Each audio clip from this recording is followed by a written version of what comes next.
पुण्याच्या कोथरूड परिसरामध्ये एका व्यक्तीची 68 लाख रुपयांची सायबर फ्रॉडद्वारे फसवणूक झाली होती आणि यामध्येच आता कोथरूड पोलिसांनी एक मोठी कारवाई केली आहे आणि यामध्ये सायबर गुन्हेगार जे आहेत त्यांना ताब्यात घेतलेलं आहे। एकूणच याबाबतची काय अधिकची माहिती आहे आपण जाणून घेणार आहोत। सर, नेमकं काय प्रकरण आहे, कशा पद्धतीने याची फसवणूक झाली होती आणि आपण आता किती आरोपी ताब्यात घेतलेत?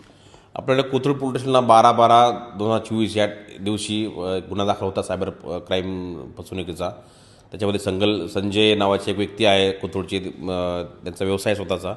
त्यांनी जवळपास एक 68 लाखाची त्यांची फसवणूक झाली यानुसार आपल्याकडे तक्रार आली होती। त्यांनी टेलिग्राम ॲप डाउनलोड करून नंतर काही त्याच्यात APK फाईल्स वापरून याच्यामध्ये OTP शेअर करून यातला शेअर ट्रेडिंगचे आमिष दाखवून यातला हा फ्रॉड झालेला आहे। एक 3 दिवसापूर्वी एक कोथरूड पोलीस स्टेशननी एका हॉटेलमध्ये नरेमध्ये काही लोक बसले होते। त्याला आम्हाला त्याची माहिती मिळाल्यानंतर पोलिसांनी त्याच्यामध्ये रेड टाकून ते सगळे आरोपी अटक केले। त्याच्यामध्ये 2 नेपाळी आहेत आणि एक चेन्नईचा एक आरोपी आहे।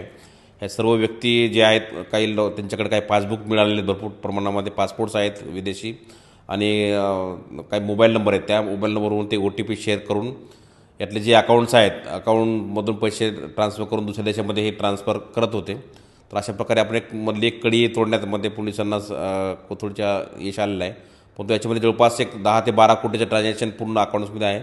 जवळपास 50 ठिकाणी तक्रारी आलेल्या आहेत। त्याच्यापैकी फक्त 2 गुन्हे दाखल आहेत। याच्यामध्ये बेंगलोर पोलीस आणि मुंबई पोलिसांनी 2 गुन्हे दाखल केलेले आहेत।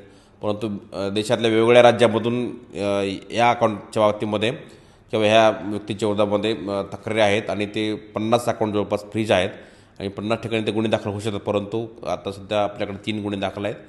बाकीच्या राज्यामध्ये सुद्धा ह्या तक्रारी ऑनलाईन जे national cyber crime reporting portal आहे त्याच्यावर दाखल आहेत आणि ते अकाउंट सगळे आता सध्या त्याच्यावर वर्कआउट सुरू आहे पोलिसांचं। हे जे 3 आरोपी आहेत तर ते नेमके कुठले आहेत आणि त्यांच्या विरोधात अजून काही गुन्हे दाखल आहेत का? आता याच्यामध्ये आता पोलीस तपास करत आहेत। याच्यामध्ये हे त्यातले 2 आरोपी आहेत, बिंबादो थापा आणि लांचन शेर्पा, हे नेपाळी आहेत आणि तिसरा जो आहे हा जो आहे रमेश कुमार, हा चेन्नईचा आहे।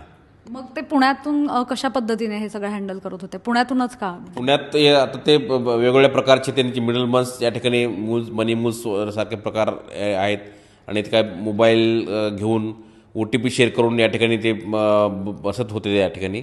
तर ते माहिती मिळाल्यानंतर आपण त्यांना ताब्यात घेतलं आणि पुढचा तपास याच्यामध्ये काही लिंक्स आहेत का आणि इथे कशासाठी ते करत होते या सगळा तपास पोलीस करत आहेत।